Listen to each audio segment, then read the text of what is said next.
llibre que he triat s'anomena Una hipòdrom i Jimmy Pocholo.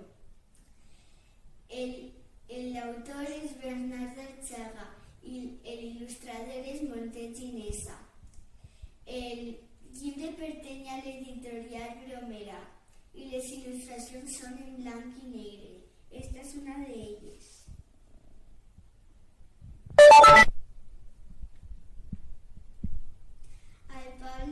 La història conta que al poble de la Xaverits hi havia un hipòdrom d'herba verdíssima on se celebraven les més boniques corregudes de cavalls de tot el món. Quan arribava la calor de l'estiu, un tren molt elegant, carregat de cavalls, arriba a l'estació del poble.